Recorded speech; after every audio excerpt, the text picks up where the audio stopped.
That would be lovely. And this cold weather... See, the cold is good for it. Like when it's around the freezing mark. It's when it drops significantly below. And we've been significantly below consistently for a week, haven't we? Oh, yeah. And with that, that doesn't help with my pain levels, doesn't help with any of that whatsoever. So, I understand, Chris. See you later. Bye, Chris. Ooh, excuse me. So, dealing with that hasn't been fun, and it hasn't really put me in the best frame of mind. So... Right, and especially, the winter times is, bad for, people with mental health, like myself. Well, and the snow doesn't help on top of that. We literally had 2 snowstorms, didn't we, back to back? Well, 3, actually. Back to back last week. I think it was 2 here, but I think it was 3 for where you were at, yeah. Because I was down in Racine for part of it. Right. And, that doesn't help. It really doesn't. And what didn't help was... when I was in Racine, my friend's husband, wanted to order food. Well, because of how bad the snow was, nobody was delivering. You could only do Uber Eats for pickup. So he made us go and pick it up, and we went out in a blizzard, basically. And it was scary because you really could not see more than to the end of the car. And people had their hazard lights flashing.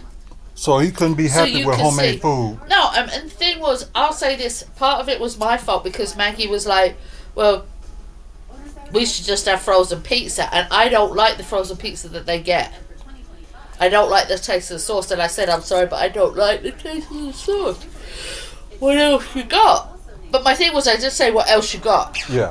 So I was up for anything else. Mm-hmm. But yeah. And then the other issue that we're facing right now is with our non-profit is, one, we've got to make $650 by May 1st. Oh, well, $650, okay. Yeah, by May 1st. And we've had one donation of $20. And that's disheartening because I want to be able to turn this bridge pink and blue again. And I've got so many people saying, well, I'll be there because I like the goodie bag you handed out last time. Well, I can't hand out a goodie bag if you guys don't help me get the bridge done. Right. And it just seems lately that everybody is just take. And we desperately need to make that. And then with Joanne Fabrics going into bankruptcy, it's like, okay, now I have to realign and think of the way that we go forward with doing certain things. And yeah, at the moment, the one at Greenfield's going to stay open. But when we were at the one in Racine on the weekend, the manager was telling people who were in line for the fabric that basically what happened was they had a buyer. Okay. The buyer said, it is not prudent for us and too expensive for us to buy all 800 stores. Oh. So you have to, what we'll do is if you declare bankruptcy and shut down 500 stores, we will buy the other 300 and keep them open. Wow. So that's what Joanne's did. This company has now said they're not sure they even want to buy the 300. Joanne's had another buyer. Okay. No, had. Oh, had. Another buyer. That other buyer pulled out because of this one buyer and is not interested now. So you've got, that's where the problem is. And the problem for me is I won't shop at Hobby Lobby for fabrics. I go to Hobby Lobby now and then, but I have issues with their policy in regards to the LGBTQ community and their overtly religious rhetoric. Hobby Lobby is a, if nobody else has it, I'll go there and look type of thing. The only other fabric place that I'm going to be able to get cheap fabric is Michael's, and that's hit and miss. So I think there ain't that many of them around, is there? Well, there's Michael's in 27th Street, and there is one in Racine. Yeah, I forgot. Both of them do sell fabric, and it is decently priced. But It's not the good quality. I'll put it that way. Okay. So yeah, I forgot they opened that one on 27th Street back, but they moved it. They moved it to a smaller store. Yeah, smaller store. Yeah. So there's that issue. And the other things, there's quilting stores around that sell really good quality fabric, but I can't afford like $15 for a yard. If I've got $15 for fabric, I want to be able to buy 3 yards. To be able to make more of what I can. Right. So. And that also leads me to a thing that, hey, Ramon, I can't be so picky over what I say. When people say, are there any restrictions to what colours? I can't now say, yes, we don't wish this, and this, because we're in that position of we can't be fussy anymore. Right. And it's upsetting. And plus my views on YouTube aren't climbing. Facebook's not pushing us on Facebook, and TikTok I'm getting about 120 views. Yeah, you said it was the reason that Facebook was stopping that or something like that. Facebook's not pushing those who go against the Trump administration rhetoric, and which is what's happening with TikTok as well right now. Oh my Lord. And my thing is I'm not going to go for that. My non-profit is a non-political entity. We will help anybody who comes to our door. We are not going to follow any one set of policies or politics. If you bring that to what we do, you're going to be asked to leave, regardless of what side you're running for. Personally, if you know me, you know where my political standpoint is.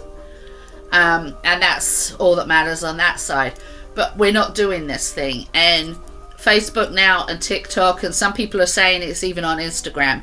And I don't use Instagram enough to look, but we're not getting pushed, and people just aren't donating, and it's heartbreaking because people are wanting, like, give me, let me have this, let me do that, let me get this, let me get that, and there's, well, I can help you, but I need help too, and they're like, well, why should I? Because when you look up the worth of our company, the name of our company has a high amount of money attached to it. That doesn't mean that money is liquidated in our bank accounts, because it's not. We wouldn't be living in the fucking hood if we were. Right. It's the name that has the value. But on the other side of things, I don't want to be getting credit cards and stuff in our business name when we don't have the revenue coming in to be able to pay those off. So we're in that kind of catch-22 situation, and it's making me feel depressed because I feel like a complete failure right now, and I have done for the past week or so.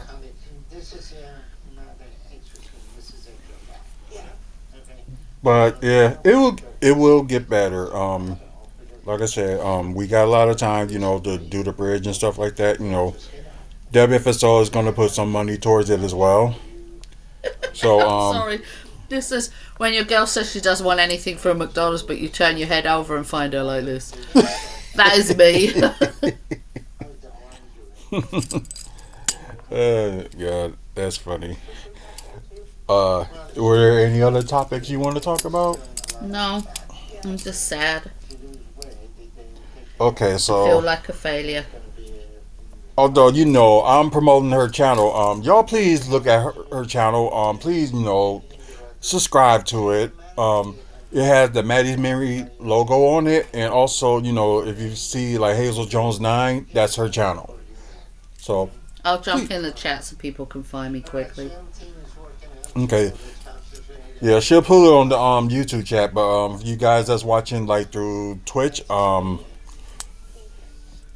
just explained it like it's Hazel Jones 9, or look for the Maddie's Mary logo. When you see when you type Hazel Jones, it will be like right there. So there's you. Look, it's you. And I bet you it's probably like 10 seconds behind. So while she do that, I am going to announce something that I was shocked to really see today. Before we talk about the Buck stuff, we going to talk about this, and I know I was going to say that I'm going to mention this to her, and good news. And plus with that, with that subscription that Chris just did, we're right now 9 subscribers away from 500. So that's pretty good. And like I said, we can get there by the end of the next week. And but like I mentioned, y'all, the main goal is like at least to get to 1,000 subscribers. If we get more than 1,000 subscribers, that's good. But I'm not going to end up pushing it like all these other YouTubers do. Don't,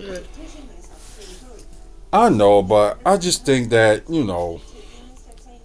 if people if they're interested in the channel, they're interested in the channel. So point blank.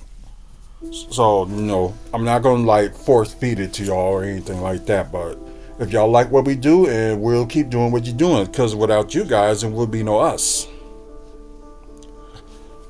So I just thought I would share that, and 491 subscribers. And when I checked, I think it was the day before yesterday that we was like at 471. So all this within like 24 to 48 hours with 491 subscribers. That's amazing. So let's see what I've got.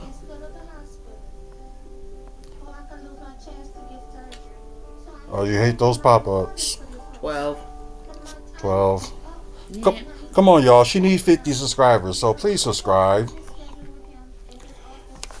But anyways, like moving on. What we gonna y'all probably be able to hear it, but the people that's watching the pre-recorded this video about the Bucks, like this guy's opinion about that what they did in the trade deadline was good. But there are some people and some fans that just like whatever. And then again, you also got some of your midi sexuals that thinking that it's not benefiting because they miss Chris Middleton. Like, y'all gotta think about business wise before y'all think about things personally. And I think that's what happened ever since that championship year. They was more focused about trying to keep most of the core together, and although some of them aging and they're not increasing, but they're decreasing. Okay, that's her Queen stuff. So she is a big fan of Queen. What makes you think that? Well, they're from your area, and they also do play good music. Yes, they do. So It's Uncle Freddie. or should I say Auntie Freddie? No, because that thing, I know they was, I want to fall down and never get back up. That's funny. But anyways, let me play this video for y'all. You guys on the live will get to hear it, and pre-recorded, of course, you get to see it. But if y'all want to watch the pre-recorded version of this, right after we're done, I'm gonna try to put it up there right away. But it's probably gonna take like no more Queen than. Song comes to mind. Here we stand and here we fall. History won't care at all. Oh god, that's crazy. But anyways, if y'all want to see like the pre-recorded episode of this, it will take at least like within the hour just to put it up there. But then again, you know how YouTube can get. So anyways, let's just play this. Make the best. Trade deadline was perfect. They get younger, they get more athletic, they get less expensive, and they get a guy that can play more than 24 minutes at a high level as a third star. Now, it's been an up and down season for the Bucks so far. They started the year 2-8. Everything looked horrible, and then they win 23 of their next 32 games, going 23-9 over that stretch. But then they kind of fell off again, losing 7 of their next 11 games. Now, with the All-Star break coming to a close and Giannis hopefully getting back to great health and being back on the court, this Bucks team should be primed for another run, because they now have Kyle Kuzma, Kevin Porter Jr., and they're starting to get Dame involved more and more. Don't forget about Jericho Dame Sims, Lillard has been which hooping Doc is not for this using. Milwaukee Bucks team. With Giannis missing some time, he's missed the last 6 games, Dame Lillard has taken it upon himself to carry this squad. Now, the Bucks have been a little bit inconsistent as of late, like we just talked about, but over the last 4 games played, Dame put up 33 a night with 9.3 assists, 6.3 rebounds, and 1.3 steals per game. And he did that on 50% shooting from the field and 39% from three on 11.5 attempts. But in games against the Sixers, like you see here, and the Warriors the other night, he's been going even crazier. Over his last 2 games, he's averaging 40.1 points per game, 7.5 assists, and 6 rebounds. The dude put up 81 points over the course of 2 games. He has been balling as of late, and that's, he's still got it. Even at 34, he has still got it. And the Bucks are finally starting to see, if you get him going early, that helps the team out a lot. Because Giannis, he can sleepwalk his way into 30 and 15. That just happens over the course of a game. He is undeniable. But Dame is a guy that the opponents will try to take out of the game. You've got to get him going early and often, and then let Giannis take over throughout the course of the game. You didn't start your business to do taxes. Good thing we did. Block Advisors by H&R Block serves over 2 million. Let's see, did they still got that? The game on the year. Okay, so this is like after the first half of the season. Dame with 26 points a game, 8 assists, might have said 5 rebounds, and 1.2 steals in 36 minutes per game. Which, some of these players, like when it comes to the season, they shouldn't be playing that much because you want to rest them for the playoffs. But, every coach is different. So, what more do I know, right? Year he's averaging 25.8 points per game, about 8 assists per game to go with that, 7.5 on the dot, and he's shooting 45% from the field and 38% from 3 on 8 attempts from beyond the arc. He is 10th in the NBA in scoring this year, and at 34 years old, that is very, very impressive. He might be one of the more underrated guards in the league right now, just because of his age. And Milwaukee, they're kind of up and down, but Giannis is a man that has not been up and down this season. He's been balling, no matter what. He's averaging 31.8 points per game this year, 11.8 rebounds, 6 assists, and 1.3 blocks. Okay, hold on. Let me go back to that part. So, mainly, it's 32 points a game. Still second in the league in scoring. Number 5 in rebounds with, I would say, about 12 rebounds a game. Okay, I didn't know he increased a little bit in assists with 6 assists per game. I didn't know that. I'm surprised considering you don't pass the goddamn ball. It's just like sometimes he does, but he need to do it more. He is a hongo. He thinks he is the Milwaukee Bucks. We've played without him and won games, and the team plays pretty damn good without him. When he's not playing with his ego, he's a good player. But he is turned into another one who, thinks he's God's gift to basketball, and it's just irritating. He's like really irritated. I think he's arrogant. I do not like him. Period. And you can write home and tell your mama about that. And she has her other reasons too for not liking him, but that's her to decide if she want to say it. But other reasons are the foundation. 2 actual other reasons. The foundation he set up in his father's name, he said was going to help where he came from in Greece, fair enough, and was going to help organizations here in Milwaukee. And that's perfectly fine. Great. We applied for one of the grants and we were turned down for it. I don't have a problem with that. We get turned down for grants all the time. Don't have a problem. What I have a problem with was the wording that was used in that turn down. To me, it was very unprofessional. It was very rude. And it, to me, just showed the whole thing, in my opinion, was for show. You don't write back and say to someone, you can say at this particular time, we are choosing to issue these grants to other people in other organizations also doing good things in the community. We wish you the best on your endeavors, which is what we got from Drew Holiday's foundation when we applied from them. Right. It was very polite, absolutely polite. They said we seen what the work that you have done. However, you can appreciate we're up against a whole lot of good organizations. It was very professional. The one that I got from the foundation that Giannis set up with his father, in honor of his father. And I know it's not him directly, but as the person who founded it, everything comes back to him. Just the way if anybody of my volunteers... Bless you. Bless you. Thank you. Just like if any of my volunteers said anything out of sorts while working for Maddie's memory, it comes back on me. Okay? So the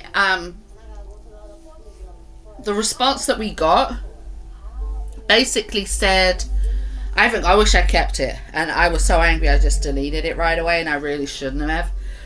Basically it said, you haven't been successful in applying for this. Yours is an organisation that we're not interested in because it doesn't uplift the community. Baby death is something that needs to be addressed privately. That to me is the wrong thing to say, especially then when his wife was at the Black Maternal Health convention last year as a keynote speaker, talking about her issues with pregnancy and postpartum depression and all of that kind of thing. So yeah, that's where my irritation there comes from. My other irritation from there comes from the fact that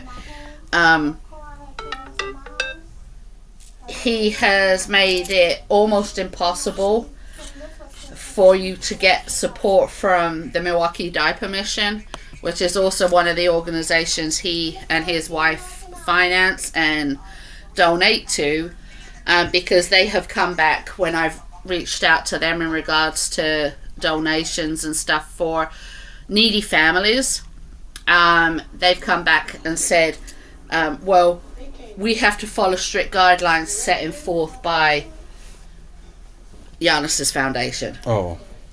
And I've heard that is absolute bullshit.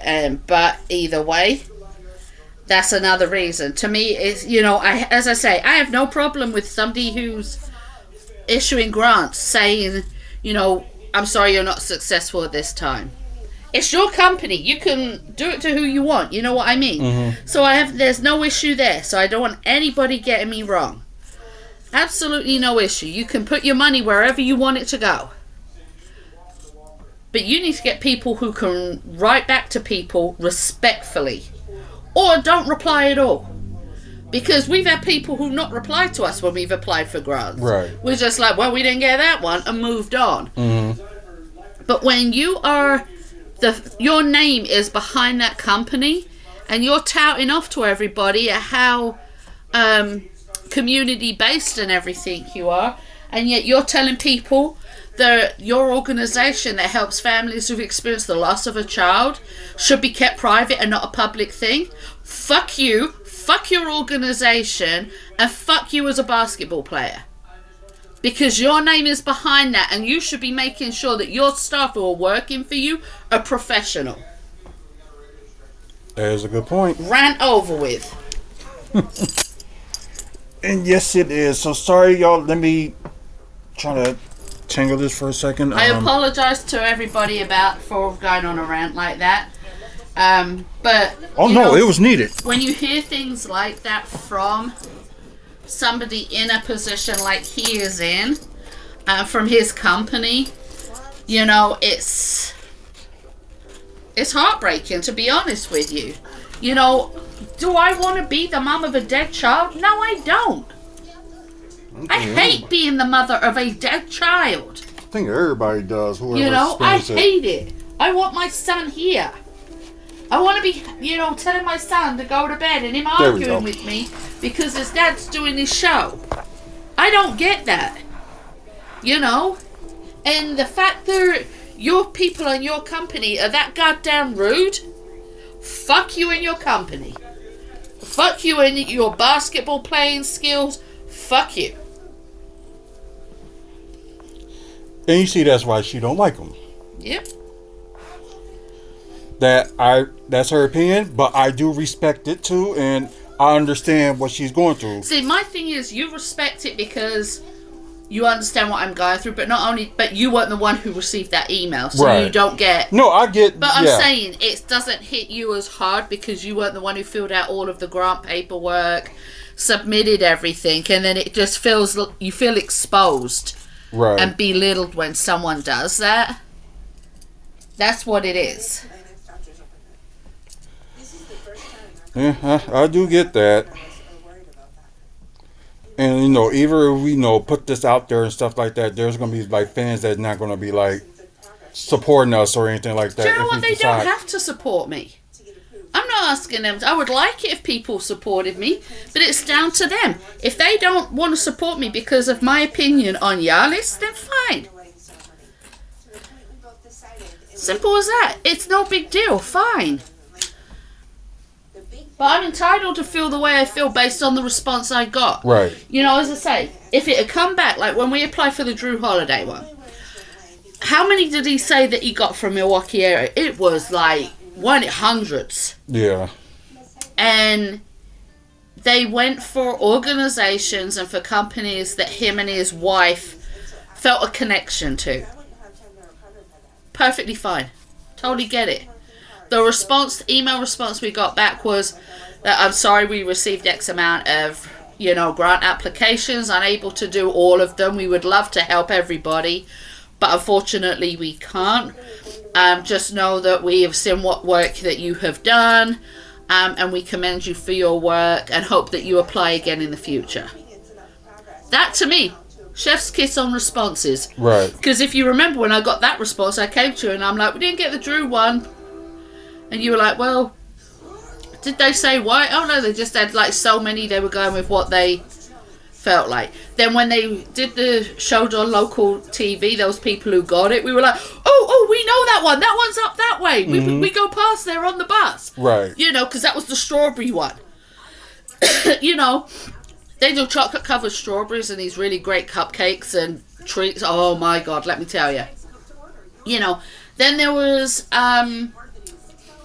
it's a LGBTQIA plus shelter for youth, and I'm actually friends I know with you them. talking about, I'm friends with them on Facebook, and they've sent some of their youth our way who've experienced loss, and I've sent people their way who, have gone through that, and they got one, and it's like, oh my God, that's fabulous! Look, they got it!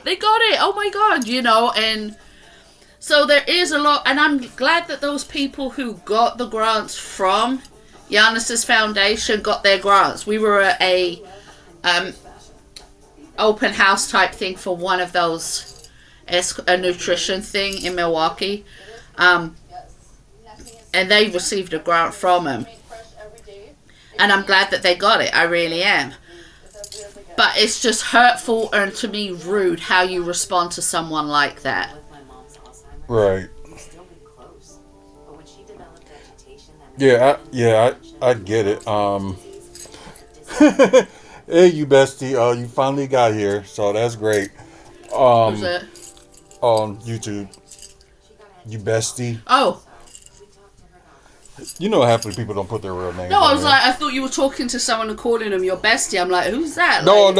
That's My bad. that's the person's name. Okay. Okay. But So I apologise. I had to go on my rant. You asked me what I wanted to say. That's my rant. Yeah. You have your right to. So. Yes, I do. Yeah. There you I go. don't like you. I'll kiss my ass. And I'm trying to calm down by cutting fabric and getting ready to start on my queen quilt. And I'm fucking up the fabric. Look. I'm fucking up the fabric. Oh yeah. Oh my God. I think I kind of see what you was trying to do, Yeah, but I gotta come back. I gotta. Hazel. Woosah. Joann's has gone out of business. Can't buy more of this particular fabric. Say woosah. Woosah. Can of beer. Well, he got that real American beers in there. Oh my God, I'm really fucking this fabric up. Oh, help me. Okay. Look, we got her so mad she's turning red in the face. No, I'm getting upset because I fucked up fabric that I won't be able to replace because Joann's is going out of business. They don't have any more, and I need to make my queen quilt. And I was supposed to have calmed me down, and it's infuriating me. I thought they were still gonna keep that one and. This fabric I don't know if I'd be able to get, and I'm not going all the way over there just to find it. Will their online things still be operating? They're online. Don't even go there on their online. You remember when we ordered fabric from Joann's online? Yeah, and some of their prices were ridiculous. Not just that, but they double charged you. Wow. Yeah, so now I got to work out if I can. Okay. Oh, you got an idea? Well, I'm trying to make sure that I can get enough black out of this for this. Sorry, baby girl. Mindy got covered. Should we show your fans the fabric I'm using? Sure. Alright, so my quilt's going to be made out of this on one bit, which is queen. And then we got black and white queen on the other side. And then it'll have this fabric in between, and it'll be backed with black fleece. Yep, but you know what? Let's move on. Per game this year, 11.8 rebounds, 6 assists, and 1.3 blocks to go with 0.8 steals per game, and he is a menace on both sides of the court. He honestly Wait, hold up. I just thought about something. Because you said his wife, you know, I did meet her there last year and stuff like that. Too. Didn't she say that she was gonna if I needed help to reach out. Oh. Which I did. And that was the response. And I got no response. Oh. The response was, she is busy and can't respond to everything that people send to her. Wow. Yep. They need new people that's operating in. That's what it is. They need to get decent staff to, help them. Right, because I think they thinking that people, go on there just like thinking like they fans or something like that. Right. But that's not the case. So yeah, And I put, hello. I met her at the Black Birth Collective. She said for me to reach out in regards to if we needed any help with baby loss and this lot. I'm reaching out. We have, because I did it for the Wave of Light, we have an event coming up that we would wonder if she would like to either be a part of or send us a video statement that we could put up to encourage families and stuff. And she can't answer all requests at this time. Yeah, they need new people into that. They really do. Alright, my blanket's partly cut out now. I probably could go and sew it all during the time that you're doing the show. You know that, right? Probably. About more. 61% shooting from the field. Somehow he's shooting higher from the field than he is the free throw line. But he takes the most free throws a game in the league, and he's second in scoring in the league. And it looks like this duo is starting to work together better and better, right? Yeah, I'm gonna stop it right here. And I know some people pointed this out too, and we thinking that it's probably mental for him, and the way his shooting motion is like, if he can practice it, he can make a lot of his free throws. But it just comes to when it comes to the real game. One day he'll be going on the streak and only miss free shots. He may end up making 16 or 19 one night. Then the next night it'll be 5 out of 12 free throws. So yeah, it's something with him mentally that is affecting him. And the way he was shooting it too, he tried to lean over, trying to I don't know if he was trying to get an angle to try to get the shot up, but he does this when he's about to shoot. He goes it straight, but he turns a little bit and shoots it. And he got it down, but I don't think he needs to turn and shoot. So whoever was his free throw coach for the past few years, they really need to correct that and just saying I don't know what else to do. You can do a lot. So whatever on that part. The first year wasn't as good as people thought, but then, started off the season 2-8. Then they locked in. Really nice pick and roll action right here. Nice read by Dame. And if you get it to Giannis inside the restricted area, just go ahead and get back on defense. And then once again, easy reads right here once the defender steps up. Easy drop-off pass for Dame Lillard to Giannis for the easy slam. Little behind-the-head dunk as well. Get some style points on that one. And then he has always been, and always will be, a menace in transition, just an absolute monster that nobody can stop when he's going downhill. He is the scariest sight in the league when he's coming downhill now that LeBron's 40. He's also got a little bit of an isolation game, and he is so important for this Bucks team. They have a plus 5.2 net rating when Giannis is on the court versus a minus 3.1 when he is off the court. That says a lot about this man. And now we got to talk about the Bucks going out and getting him some help. You see the Kuzma trade right here, sending Middleton to Washington, and now Kuzma, a 6'9" wing with a 7-foot wingspan, is in Milwaukee. With Washington, he put up 15.2 points a game this year, 5.8 rebounds. In 6 games before the trade, he was actually hooping a little bit. 20.8 points per game, 7 boards, 43% shooting from the field, 34% from 3. He just hasn't been efficient at all this year. Yeah. His first 4 games in Milwaukee have been decent, 16.8 points a game, 8.5 rebounds, 2.5 assists. I do agree that, there's times, he's not, like, consistent. But at the same time, so was Dame. But he managed, to get, like, certain amount of points a game and managed to still, like, do something. So, although, Kyle Kuzma is not, like, consistent, like, we can say the same thing about Dame, but at least, they are getting points on the board when it counts. And I think some of you guys that's, like, Chris Middleton fans probably don't see that either, because you think, like, oh, he missed a shot. Not everybody's going to shoot perfectly and still manage, to get the numbers and, shoot or make their shots at the right time. Like, a lot of teams has, like, people that are good in the clutch situations. So, I just want y'all to think about that and keep that in mind. In 33 minutes. He's 29 years old, so you're getting 33 minutes of Kyle Kuzma compared to 23 minutes of Chris Middleton. I'll take 33 minutes of Kuzma because it allows you, you're a little bit younger. He's 29. He's also a decent slasher. Yep. Getting downhill, as you can see here against the Timberwolves, he had his best game, or his best scoring game as a Milwaukee Buck. And then coming off the screen right here, getting downhill and finishing with the left over Rudy Gobert. Really nice clear out play here for Taurean Prince just to get this going downhill with Kyle Kuzma to the left, coming off the Brook Lopez screen. Nice set. And then once again, now he's going to get into his little mid-range game. Tough step back there over Jaden McDaniels, who is a fantastic defender. And then Kevin Porter Jr. He also played very well in Zipcar is a car-sharing community. And maybe it's the weather outside that's probably doing all this, so I apologize, guys.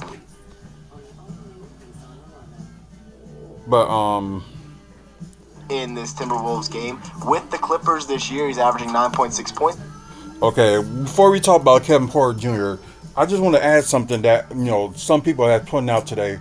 Although Bucks still got one roster spot left, thanks to them, giving away Patrick Baldwin Jr. to the Spurs, which I thought they was really going to use him because they'll have, like, a big, another big guy that's like 6'9" that can play small forward, power forward. But I guess they ain't want to keep the hometown kid, or maybe they'll, maybe go after him another time. So I understand it, although I don't like it, but I understand it at the same time. But what them saying that we needed like a perimeter guard, ain't that kind of what Kevin Porter Jr. is? And especially the guy that can play, that's like a combo guard that can play point and shooting. I think he's really underrated in his role, and I hate when, and I get sick and tired when people like bring out about his past or whatever. So I know it really ain't our business until it gets out in public. So people don't think about that. You probably don't want nobody to know about your business until it gets out in public. And when it gets out in public, you're gonna feel ashamed for it to go on. So if the guy can get like a second chance, like the Clippers gave him, well, before the trade, I think everybody should give him a second chance as well. And you know how some people in the NBA is, like, they have their favorites, then they have like people like, oh God, I don't even like this guy for what he did in this off the court. Well, off the court is their business. Whatever players do off the court is their business, not ours. You should be more focused on what they do on the court, not off the court. Because although, it sucks that, that happened, and I'm not going to make them be lesser of a person.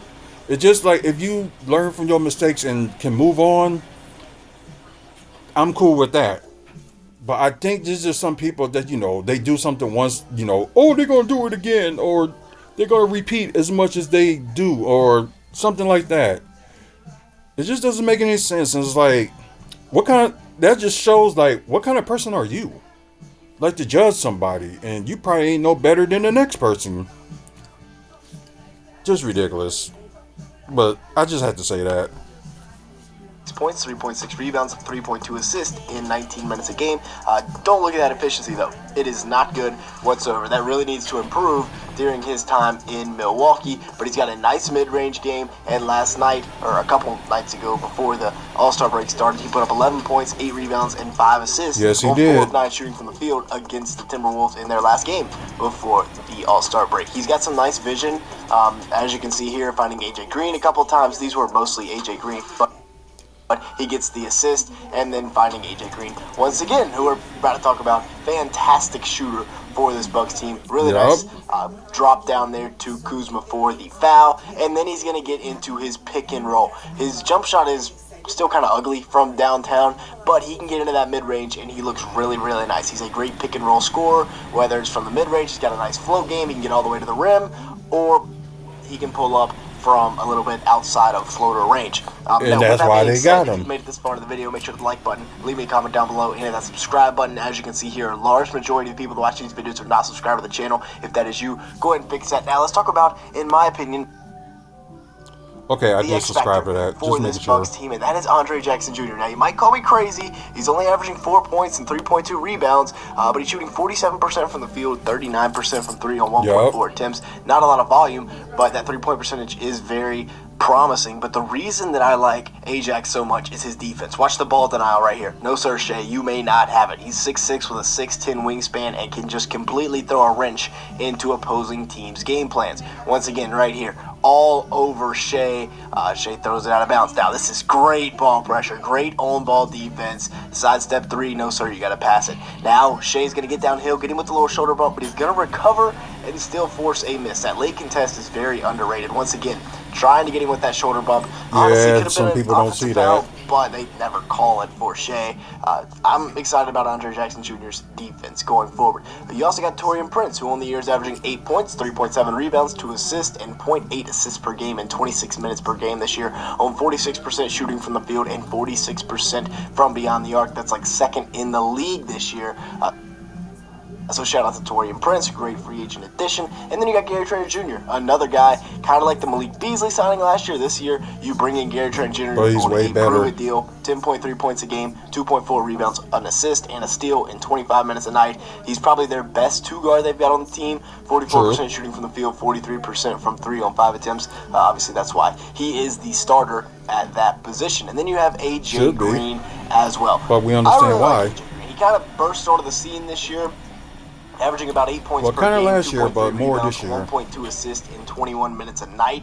He's doing that on 43% shooting from the field and 43% from beyond the arc on 6 attempts a game. And these are not on, easy catch and shoot threes. Some of them are. Some of them are in rhythm, easy shots. There's other shots like this that are not in rhythm. Step back, fading away into your own bench, knocking it down, or into the opposing bench, I should say. And then you also got guys like Brook Lopez and Bobby Portis. Brook Lopez, really, really nice center for this squad. And then Bobby Portis, really great role I think player his to day have is off the probably bench. numbered. He brings a lot of energy. He's actually been scoring it pretty well and rebounding very well this year as well. Just didn't have enough time to talk about them as a whole, because with that being said, that's going to be it for today's video. Thanks so much for watching. Make sure to like.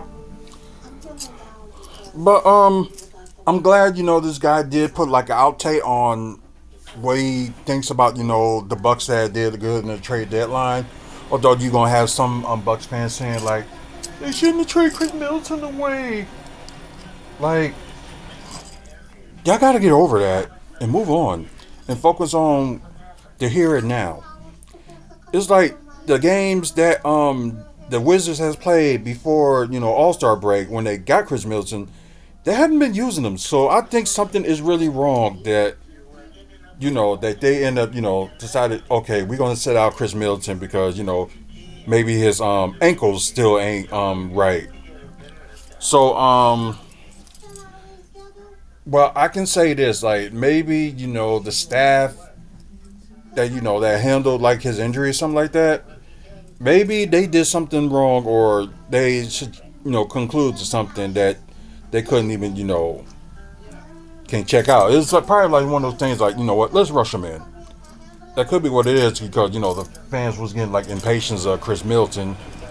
But then again, it's like he's been injured for like let's see most of his career. It's like people want to bring out numbers that he did in the playoffs, but it's like this. Has he gotten us like they're gonna bring out like the games that Giannis was out, he stepped up and got us to the like, NBA Finals. That's one thing, but for the past 2 years when he was in the playoffs, has he gotten us past the first round? No, he hasn't. So like really, like sometimes numbers in the playoffs ain't gonna matter. It's gonna matter is do you succeed and get a win. So that's what's gonna matter, and I think just some people just don't look at that. They because there's fans out there that wants results, and like I'm with them with that. Like you want results, but I'm not going to take like the whole year away from the Bucks this year. They did win the NBA Cup,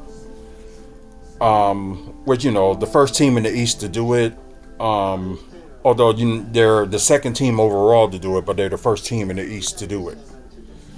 And I know some people think winning the NBA Cup is nothing because it's like fresh and new, but it would get used to it. Like just to say that the Bucks win it again in the 2025-2026 season. So let's just say they win it again, like back to back. They'll be the first team that have it back to back. Like although the Lakers couldn't do it last year because I didn't think they ain't made it into the to the big four of their yeah, they ain't made it to the big four on their on the West with the tournament. So yeah, they wasn't even in the big four. They got eliminated because at the time earlier in the season they wasn't playing that good. But the games that they counted for Bucks wise, they did very well. They was undefeated all the way through the the whole tournament and the games they had to play and all that. Which the Lakers did the same thing last season. They were end up being undefeated all the way through that tournament and the tournament games they play. So if the Bucks do it again, it'll be history making. Like the first team to ever played like won the NBA Cup back to back. So it's like I'm not going to totally take this season away from them because they did make that accomplishment. And I know some people ain't making it big as it should be, but it is big. I guess probably the only thing I'm complaining about is they did hang the flag from the Raptors about it, but the problem is it just looks so plain. So I think they really got to do better in making like a better design for that. But that's my opinion on it. If we're gonna have more Buck stuff to talk about in the near future, we will. They do play tomorrow against the Clippers at home, so I don't think that's gonna be televised like TNT or anything like that. But I think it will be on FanDuel Sports Wisconsin. So yeah, so anyways, moving on from that, and a big subject that I really want to talk about is this idiot right here, the Brewers owner, well, majority owner, Mark Anstanio.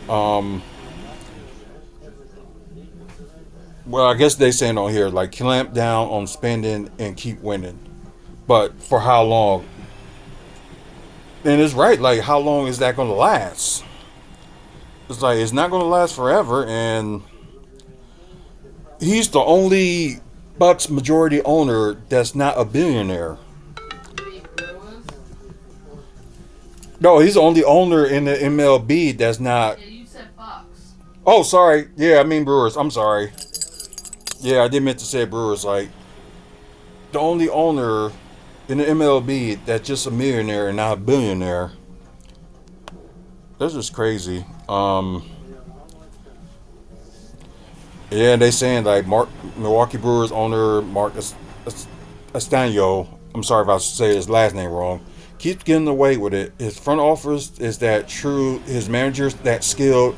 His players that devoted to succeeding as underdogs. Yet he still continues to clamp down on spending. His team's migrate for errors keep shrinking, and if this season is a final like cost to the Brewers, he will deserve, if not most, of the blame. Which, partly I didn't look at that, but then again, it's just like the comment that he made earlier today, which we will get to in a minute. But yeah, it's like you had like great players, like the same thing you had with like Willie Adonis. You lost him to the San Francisco Giants. Devin Williams were good, although he didn't have that great of a season last season. But you still got rid of him. I think they sent him to the Dodgers. Because I guess he thought at one point he was going to the Yankees, but they sent him to the Dodgers. Which kind of made them more dangerous. Like, are you kidding me? You just help out a National League rival. But then again, they kind of did the same thing with the San Francisco Giants.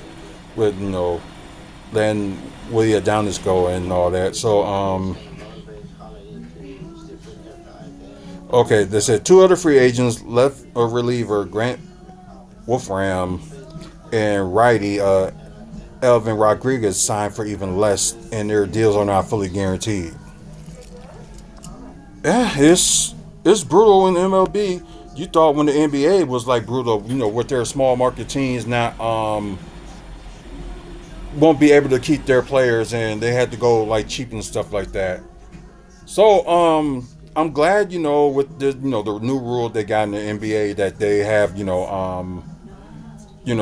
the salary cap will increase for everybody, not just for the big market team that can go overspend, but like small market teams that can compete and keep their player forever. So that's a good thing, and I think the MLB needs to take notes. And the same thing like with the Packers too. Like, but the crazy thing with the Packers, shareholders are the fans that owns the team, but you got stupid GMs and presidents that not willing to spend to try to get like a veteran, which they needed. And nothing against Aaron Rodgers, but although the last 2 years was not great for him, but they wasted most of Aaron Rodgers' career deploying or like relying on draft picks and not trying to get some veterans that can help these like young guys out. I know we was lucky like the past two seasons, past two playoffs, that we got farther than up to the divisional round, but we didn't pass the wild card this year because Philadelphia, although that was a close game, but Jordan Love really needed the help, and he was like really suffering because passes to some of the players they couldn't catch and stuff like that. That's why you need like a veteran wide receiver to like teach these guys the ropes, and they don't have a veteran wide receiver, which is the issue. The defense could be a little bit better, but it's not like a total loss. So their defense, is fine, but their defense can be better. But then again, they got rid of some of their excuse me. They got rid of some of their veterans, which is a big loss for Packers. But they really need to do something. But I guess they with the Stachio with the Brewers owner, so he did some right, but actually, committed 215 million over 9 years for Kristen Yelich. But I guess the only thing he got to show for it, because he was like in his first season with the Brewers, he was the National League MVP that year. So it's something. And probably the last few years, like he's always like been injured, but have been hurt. But I guess the saving grace was we had other players that can play. So I guess we're just mainly looking at the other players that can really play and carry the team. So that's one thing. The rookie that we got, Jackson Chourio, 82 million over 8 years, and I think he's 20 right now. So he got a lot of time left. And I can't wait. Like, he's already come in like a good rookie sensation, although it sucks he didn't win the National League Rookie of the Year, which I think he should. I think he was the first rookie that got 20 home runs and 20 stolen bases in a single season. And yeah, like, I got a feeling that Jackson Chourio is going to get overlooked. So, but only thing, they need, they got Kristen Yelich, helping for like leadership, but it's like just some of their players they got rid of, like, some of their pitching. Like, can't even think of his name that, they got from the draft, but didn't keep on until they traded him last year to Baltimore. Corbin Burns. I might have got the name wrong, but if I did, I'm sorry. But yeah, trading him, like trading some of your best pitchers because you're too cheap to keep them. Like, if it's that bad that you can't keep a player that is that good, I'm not gonna say sell the team or anything like that, but give majority ownership to somebody else that is willing to spend the money, like a billionaire, not a millionaire, but a billionaire. Like, just have them be majority owner, and you still, get some, some control of the team, but not as much that you're gonna cost the team like not getting anywhere. It's just really stupid. The team Tuesday's in the news conference Tuesday, he said the team's payroll is approximately $5 million higher than it was the start of last season. So maybe you realize that you need to spend if you want to win like a championship. But we will get to that conversation in a bit, because it was, like I said, there's something else that that really got me mad for what he said. So we'll talk about that in a second. But let's see. He asked his front office to contemplate cost-cutting trades of right-hander Aaron Sala, who was earning $8 million, and reliever Joey Pomeroy, which they wasn't that bad relievers, but it's just like they could have grown in the near future, and it's just really, just stupid. But it's like, here's the thing. His intent is to build a playoff team as cheap as possible, which is impossible. Especially you got like billionaire owners like the Dodgers, like they way over their pay rate with getting a lot of players, and the league, is letting them get away with that. Because it's like there's nothing they can do until they put like a salary cap into play, which they won't. But then again, you got some people that is like overpaid anyway in the MLB, so it's just kind of ridiculous at the same time too. So let's see, the Brewers hosted all 3 of their playoff games against yeah, they did, because I think they had like the main no, they had the they was 3rd in the National League, and they get to host, like a wild card team from a wild card, which was the Mets. And they won the first game, but they lost the last 2 to the Mets. Like, unbelievable. Really unbelievable. And, they really got to, like, take that back. But let's see, often they reinvest the money back into the club. And Stachio, however, said Brewers' early elimination was more or less financial wash. You really didn't make any money in the wild card round, he said. You make $1 or $2 million. That's it. By the time you cover expenses. I like this song too, but reading this more and more, let's just keep going. We didn't get to the part that what he said was like out of line yet. Might be that the Brewer. Okay, let me.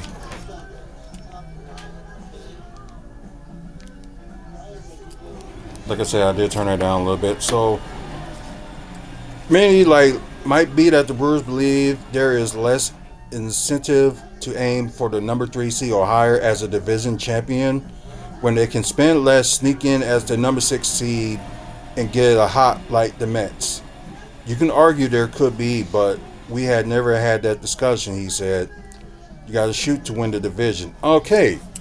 Yeah, that's one thing to win the division. Like, won the division ever since you've been owner multiple times. And the only successful seasons you had was when you got to the National League Championship, where you were like, at one point, I think it's either 2011. Let's see, 2011. They went up to 6 games. I think it was against the Cardinals. And with the was it the 2019 season, I believe, 2018 or 2019 season, that yeah, you did had I think they were like second in the I think they were like second in the National League, but they ended up making it to the National League Championship. But they was on the verge getting eliminated. They came back to the Brewers, to Milwaukee, and played the last 2 games, game 6 to game 7. They won game 6, but they really just couldn't hold it together in game 7, which is just sad. Really.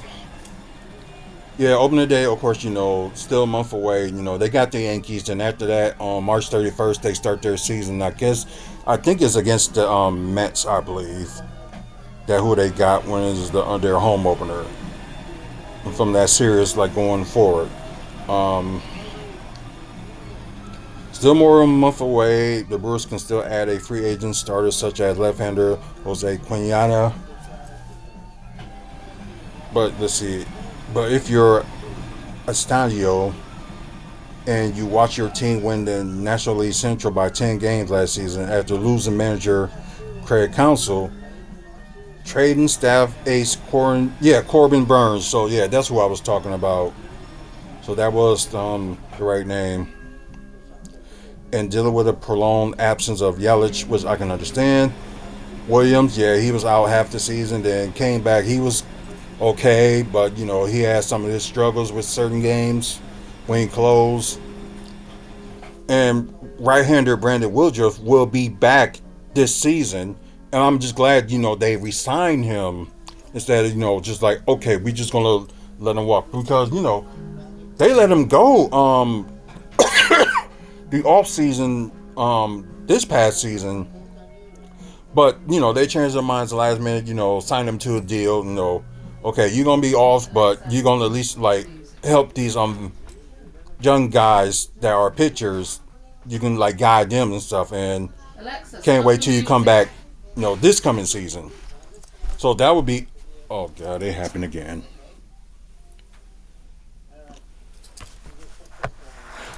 Sorry about that, guys. It was nice. Told you I could get the top of it done while you're doing the show. Yeah, you did.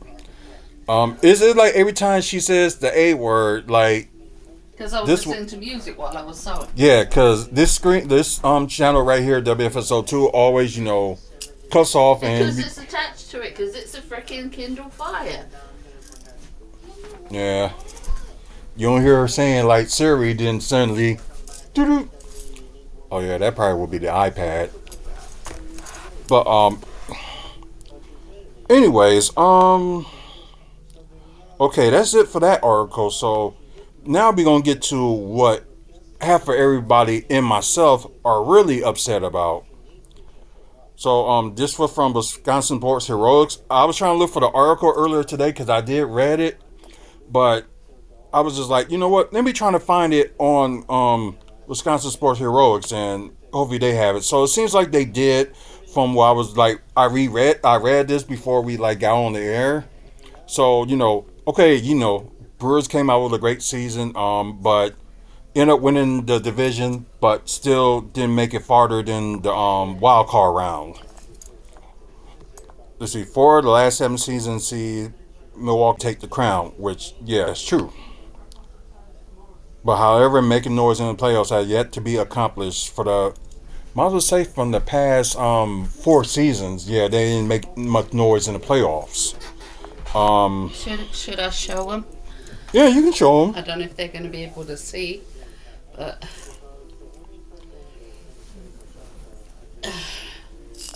If y'all can see, that's the blanket that she just made. part of it. That's just the top. Oh, okay. I've got the backing to put on yet, because that's not a blanket. It's a top. I still call it a blanket You because need a bottom. I know, but it still look good. Well, it's going to have black fleece on the back of it, so it'll look, Right, which ain't nothing wrong with that. it'll look really good then. But that'll go on tomorrow because my eyes were starting to go googly. And it is 11 o'clock. Is so, it really? Yeah, 11 Good o'clock Central. Lord. Yeah. Even the dog's upset over there. So yeah, we did have a lot to talk about today, and I think we're like halfway there. So let's see. Of course, Brewers, Dodgers, and Astros are the only teams in Major League to win at least 86 games in the full season of the past 7 years. But of course, at that point, Dodgers won 2 World Series and got 4 pennants. That means they won the think they the National League Championship. Of course, Brewers haven't been in the World Series since 1982, but actually they didn't win once. And like I said earlier, they was at the end National League Championship like twice within, you might as well say, about 15 years, and they got crushed by the Cardinals in 6 games, but to the Dodgers, Have the remote. they almost had them, but it's just that 7th game when they was back here in Milwaukee, they just could not finish. Okay, so this is the comment that everybody is upset about. So some of y'all that's watching it pre-recorded can see it right there, and I know some of y'all that's watching live can't see it, but let's see. It's my job to win the World Series, he said, or is it my job to provide a summer of entertainment and passion in a way for families to come together? That was set everybody off. Mm-hmm. And it's like, you can't do both. It's like, y'all had to ask, the state and the city and the county for, money because your millionaire self can't afford all the stuff.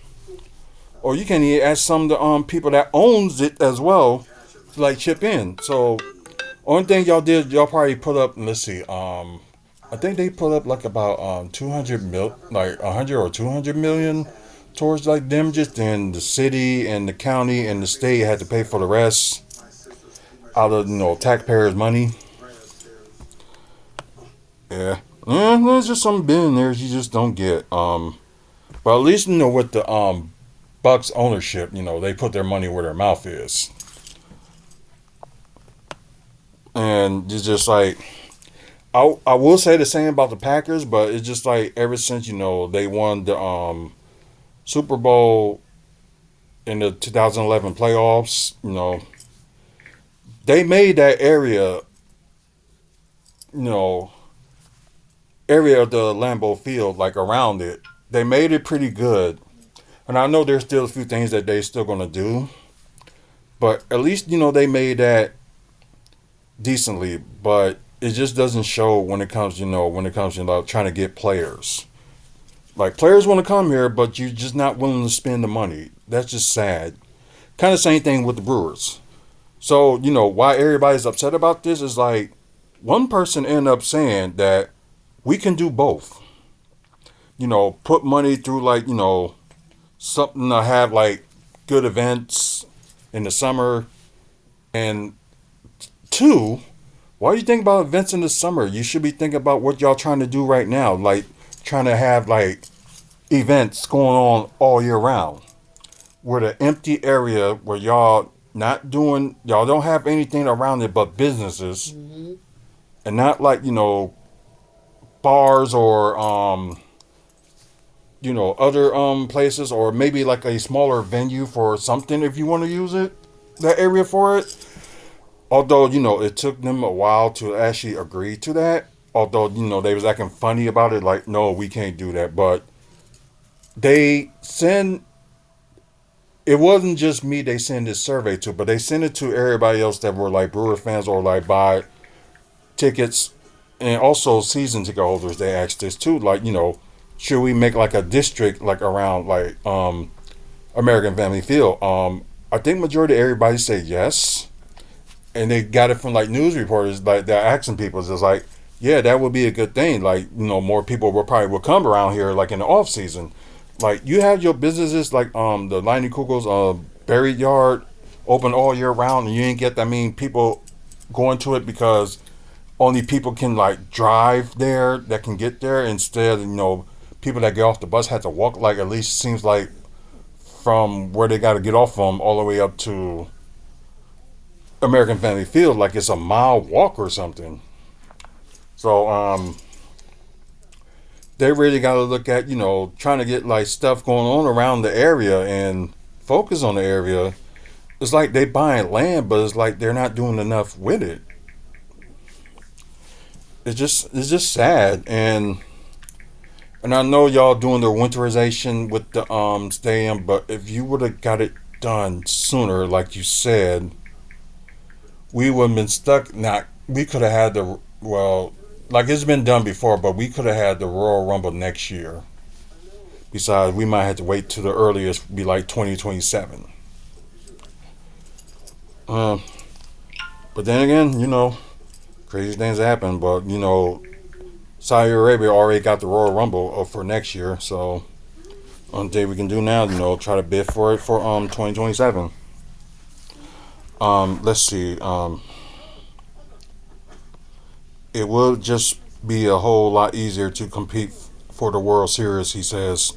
If revenue streams were a bit closer to the big boys, while the Brewers had drawn 2.5 million fans over the past 2 years, ranking ninth in the National League, and drew 3 million fans 3 times since 2008. Their TV revenue is about 35 million. The Dodgers, in comparison, are in the middle of the 25-year, 8.35 billion TV contract, averaging 330 million every year.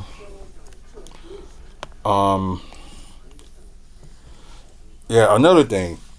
I don't want to think small, but we never been able to do what the big markets do in terms of free agents and payroll. Gee, I wonder why. We don't have the financial ability to bring in superstars. We try to hold on to whatever we can. I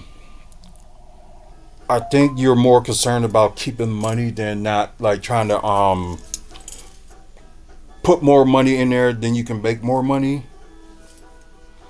Ain't that always the rule with some of these I think that used to be a rule a long time ago for like millionaires, but like millionaires and billionaires today, some of them, they rather just make money than try to spend it to help like a product or anything like that, which is like really kind of sad. But for the Stanzios to say anything other than yes when questioning if it's his job to win the World Series is horribly wrong. Milwaukee fans have been itching for a championship ever since 1982, and it's extreme disservice to fans to not try to pull out a championship caliber team year in, year out. So, yeah, that's true. Just like I mentioned, at least have like a billionaire to buy some of it, and they can pour some money on there. Well, it's kind of like the same thing, with the I wouldn't say the same thing with the Bucks when Mark Lazary sold his share to the other billionaire Jimmy Haslam that owns the Cleveland Guardians and also the Cleveland Browns, which half of the people here really hates that guy because his dealings and stuff like that. But if the guy is like, I know they willing to spend, but with this new thing with the first apron, second apron, and stuff like that, it just really like costing teams this much. And then again, it wasn't no millionaires or anything like that. It was the players' union that made that rule up. So you want to blame anything with that part, with the Bucks spending and things like that, you blame it on the players' union because that was their fault and their idea for that stupid rule. Okay, they're just showing like where the bus were for the was that the past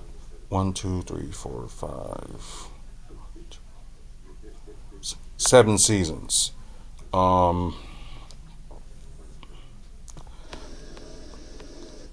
Let's see, the 2018 season. Wait a minute, they didn't have that information up. I'm surprised. And I thought that was the season that they almost made it to the World Series. But it's just that one win away, and they just couldn't do it. So it was 2018. I thought it was 2019, but it wasn't. 2019, they was in the wild card and they lost because the wild card like series they had for like one part. You only win one game and you're in. Lose a game, you're out. Same thing in 2020. Although shockingly, they had a bad record, but they ended up making it into the wild card and end up, and I think they extended the wild card at that point, which like it was like an 8 team, like a 16 team, playoffs. So 8 teams got in on the National League, and 8 teams got in the American League.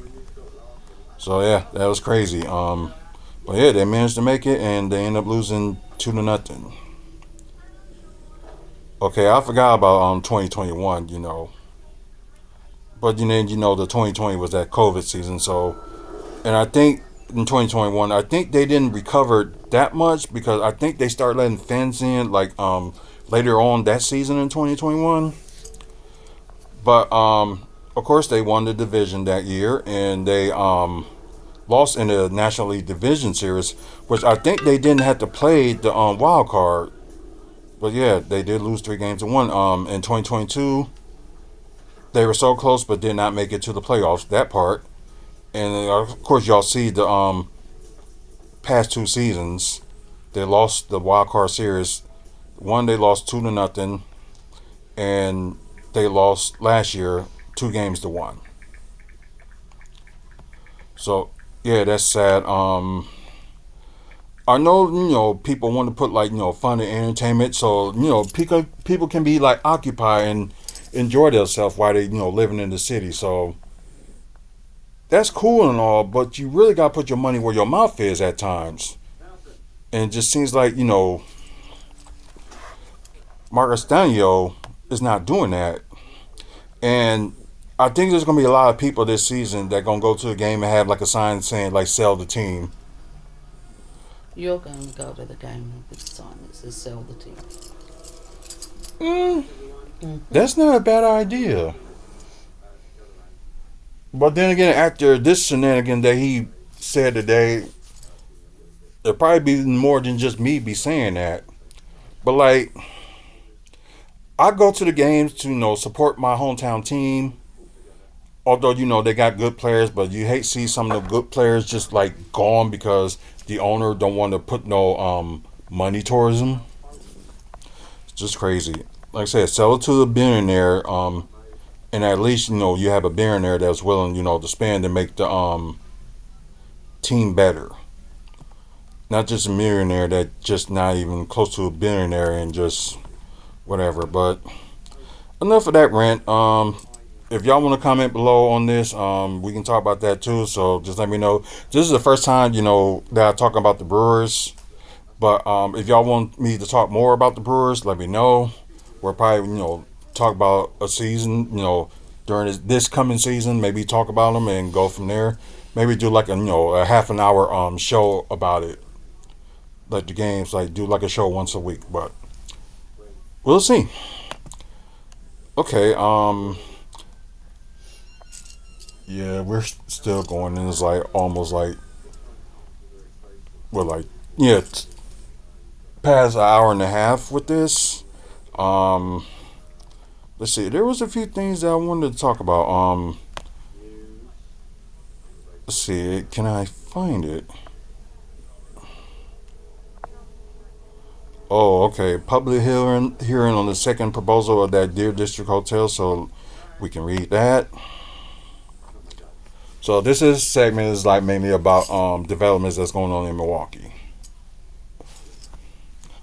So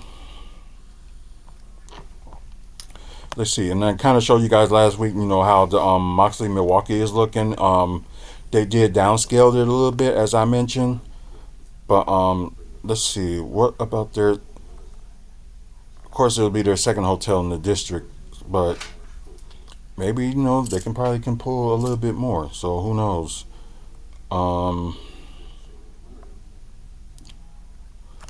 Let's see. We are requesting the commission to hold a file here until issues around the land use and labor issues are resolved. Okay.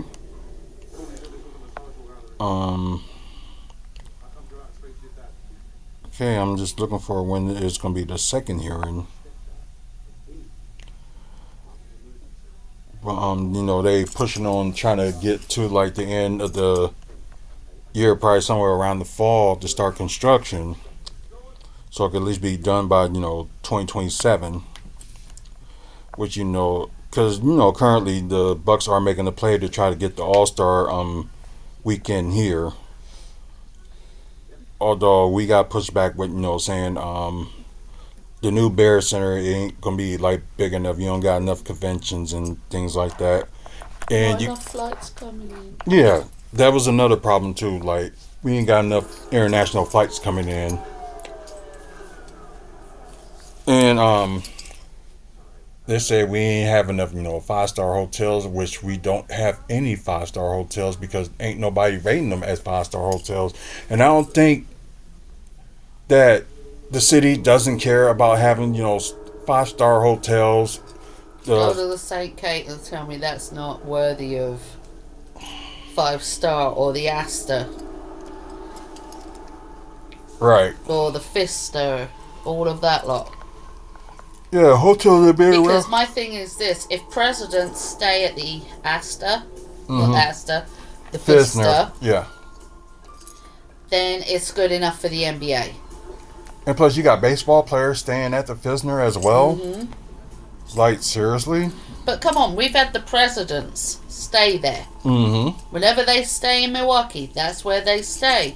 If it's good enough for them, it's good enough for the NBA. Exactly. And we still having like more hotels like building up and building up. I don't know. Something with the NBA is just like a little bit funny. Ever since Adam Silver took over. Right, we got a new arena. We got like a new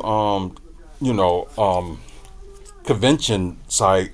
And plus, the Hilton is making like one of the parts of their buildings a convention site since they knocking down, hotel rooms, whatever.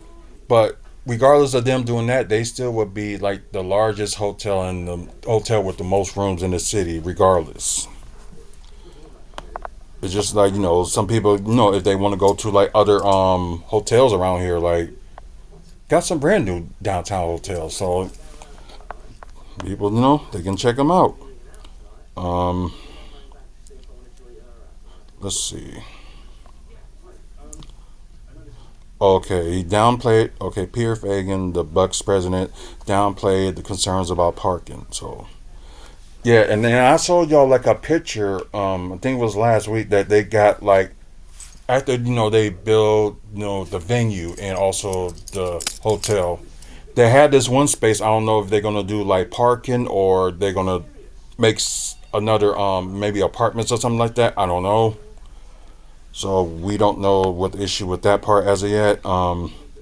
Yeah, okay, y'all can see it on this picture. So let me just put it out there for people that's watching pre-recorded. Yeah, could you see kind of like this gray space right here?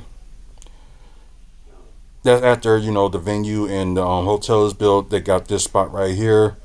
Maybe they can use that for, maybe for parking and other stuff. I don't know, but eventually, they're gonna do something there.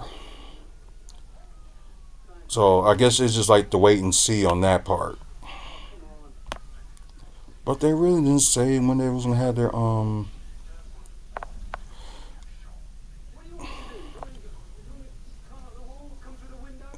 Okay, the Common Council Zaman Neighborhood and Development Committee will review the proposal at a future meeting, which they didn't mention because they was talking about a new hotel pits labor groups against one another. Oh, okay, so that's mainly the main story about this one. But I thought I read that they was talking about a second meeting with the committee, but yeah, it's just like whatever. Like I'm glad they're making more hotels because people they may want to stay here in cases like concerts or other events that's going on like the Harley Davidson. Now they're doing their celebration every year instead of annually. Annually is yearly. Oh, sorry, I forgot what they called that. They have stuff every 5 years.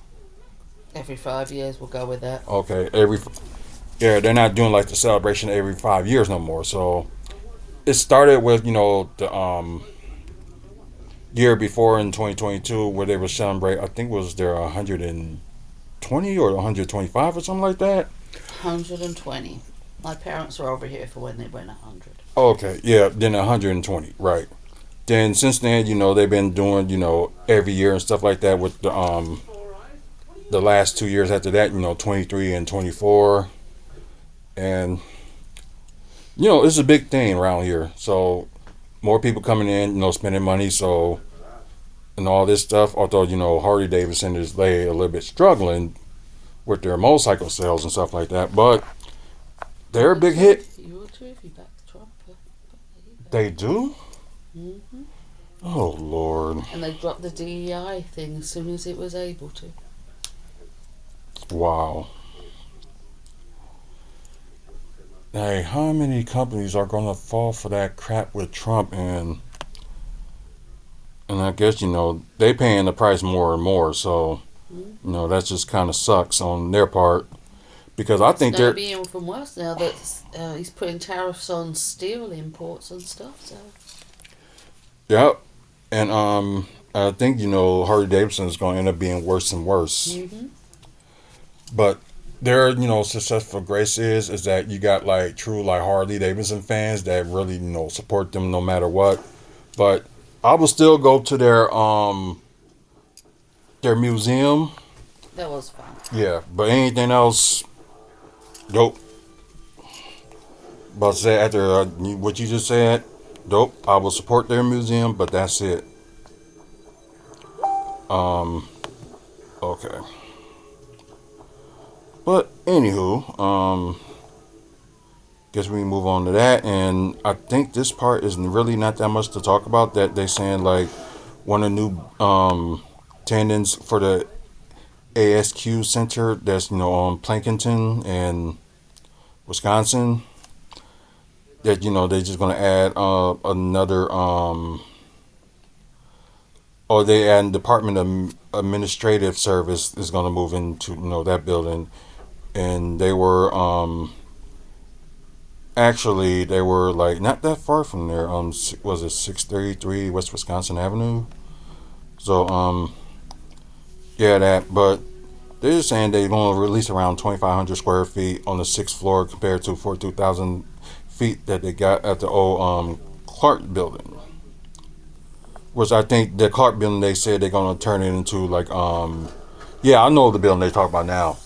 That's going to turn into apartments. So yeah, I know they talk about. So ain't that much to talk about this one, but I just thought I'd just share that one. And one more thing to talk about before we end the show, which is is not on here. That there's rumors out there with who's gonna play Magneto when the X-Men gets his own series and starts the mutant saga. So we already know X-Men will be the very first movie that they will release after Secret Wars. Um, we know that Denzel Washington is going to be on Black Panther 3 whenever they start to do that, which seems like it's going to most likely be after Secret Wars. But there are some people that think that Denzel Washington would play Magneto. So here's the problem with some people. I guess there's some people like comic book fans that really stuck into the Magneto and Charles Xavier story background, with the World War II and stuff like that. But if you stick with that same story and you're trying to do it by today's events, right now MCU is in 2026.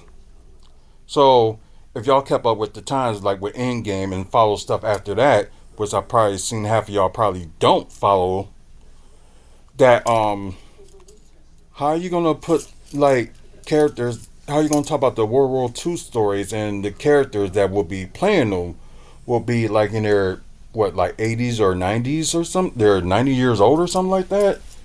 That wouldn't make sense. So it's like, cause you hear like some of these comic book stories and stuff like that they do in the comics. They rewrite the story and change some things. So there's no way you can do like a comic accurate thing if you stuck to like the X-Men that was made from 2000 and then the franchise carry on. You won't be able to stick with that story. You had to come up with something different that's supposed to keep up with the times. Like maybe they can have something like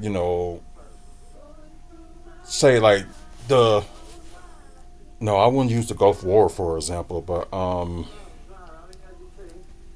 something like maybe the 9/11 thing. They can probably use that, and because probably be like I think it's over 20 years later. Like they can use that situation. Like how Charles and Eric have met up. Because if you're gonna still use the World War II situation, it's like you're really aging the characters, and it just don't make sense. So I know some YouTubers were saying that they shouldn't have had cast a black actor to play Magneto because it doesn't make sense. Okay, this is a new. This MCU is different. It's a 616 because things can be different. And I think it's just sad, some comic book fans that, want to stick to the comics and stuff like that don't realize that some things got to change. It's like the same thing with the Captain America story. Steve Rogers passing it to Sam Wilson. Then you saw the Falcon and the Winter Soldier, his struggles like to, not he don't want to be Captain America because he think it wasn't right, but in it, taking a mental after the other Captain America, which is John Walker, end up did what he did, and he got punished from the army about it, and it just you just really got to stick with the times. Like the same thing, we got a black Captain America. It's good for like people in the black community be like, they can get behind a superhero that they can be proud of. Like all characters don't always have to be white. And they can be, a character can be Latino, or the person can be, Asian, or a superhero can be I already say Mexican, but say like Russian or something like that. But yeah, my point is like it don't always have to stick to like one race, and you can call like somebody a superhero and stuff like that. You got a black Spider-Man, for God's sakes, that they're gonna use very soon, and it's just sad, some people are not sticking to the times, and it's just sad that they get upset. Like, because there was one point, either before, this Magneto talk, they were saying a black person they think it could be, Charles Xavier. Okay, cool. Like, as long as the story is good and make the story make sense, I'm all for it. But like the same thing, with the having Magneto played by Denzel Washington. Although I don't think he's gonna play him, because there's other ideas for him, like in Black Panther 3, that he's gonna play a villain Now, in Black Panther. But oh, I'm all for having a black Magneto, but not Denzel. right, I was gonna get to that part because he's retiring soon, and he already said he have a few movie roles left. That was including Black Panther 3. Now, I can see him in Black Panther 3 Yeah, because he has that.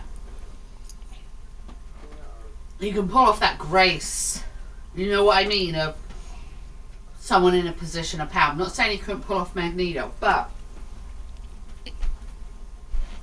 Magneto, I can see British actor Elvis. Played in fucking Sonic. I can't even think of his name. I know you talk about. Why I can't think of his name? Oh, the guy that voices Sonic. Yes. You mean? Oh, Ben Schwartz. No, the other guy. He's a British actor, black dude, bald head. I can't even think right now. Did Shadow, I think. No, he Not didn't do. Shadow. The one before him. Oh, Knuckles. Yeah. Okay, Idris Alba. Okay. Yeah, Idris Alba. Him. Yeah. Yeah. I could see him as, because they also wanted him to be James Bond. Yep. I could see him do both. I could see him James Bond. I could see him as Magneto. Yep. Yeah, you're right. You could pull it off. As I say, I can't see Denzel Washington. I can see him definitely in a really good role in Black Panther. Yeah. Which, he did announce that he was going to be in Black Panther 3, but he didn't announce, like, who he's playing, because I don't even think he knows yet. Yeah, so, I don't believe it's going to be Magneto, but even if it was cast by a black man playing Magneto, so what? Just make sure, like, the story is good, and because they don't have to always bring, like, World War II about it, because, you're really, like, Asian, the character. If it got something to do, they was younger and around World War II times. Like, they did that with the X-Men First Class and all that stuff. So, you think they're going to, like, do something like that for the third time? Just to, de-age them after that? It just doesn't make any sense. Why do you think the last X-Men in 2019 was, like, done in, like, the 90s, and after that, they stopped? Well, it ain't just because, they was bought by Fox, but, they kind of had to make their story make sense. The only story that would make sense, like, for a person that that been around World War II and, like, still like, that can't age is Wolverine. That's only, like, one of the few people that you can use, because he got the healing factor and you can't even tell how old he is. So that's probably the only story you can do that with, is like with Wolverine. Which I know they're going to cast a new Wolverine, but, Hugh Jackman's Wolverine will still be there after Secret Wars. So he'll be around, the Mutant Saga and stuff like that after that. And plus, there's going to be a time, they're going to make another Deadpool and Wolverine collaboration, which they call it Deadpool and Wolverine 2, which I just call it Deadpool 4. But that's just me. So, he's going to be more involved, and Hugh Jackman said he can do this for the next 10 to 15 years, and after that, yeah. That would probably be perfect timing. Of course, the final episodes of Neighborhood Spider-Man is out for Disney Plus, which I didn't see yet. Let's see. They just talk about more about Daredevil. Although I thought it was going to be 9 episodes, but it seems like it's going to be 6. So on Wednesday, not next Wednesday, but the Wednesday after, it'll be episodes 1 and 2. March 11th, episode 3. March March 11th, episode 3, and March 18th, episode 4, then March 25th, 5 and 6. So we heard there was 9, so that's just something, they done different. And of course, live action Miles Morales Spider-Man is in development, so that's good news. But hopefully, Marvel Studios will be behind that too. But anyway, so I gotta go to the bathroom real quick, and I think that's all that we need to talk about. So thank you guys for watching and hanging on to us for this long, although it's been like almost 2 hours. So didn't think we was gonna go that long, but had a lot to talk about, so I'm glad. And thank you to Really Ansi for joining on Twitch this past I would say a few days ago, I believe. But anyways, thank you for that. Please, follow us on Twitch. We do like a lot of live content, so stay tuned to that. After you guys on YouTube, please like and subscribe. We need 9 more subscribers to go till we get to our goal of 500. So hopefully we can get there by the end of next Friday. Check out the website wrestlingfanspeakout.weebly.com for video content like this. Other stuff that's coming up, like in the Midwest for wrestling. Also, photos we took of wrestlers and at Bucks events as well, and other stuff. So until the next video, you guys have a good one and see you later.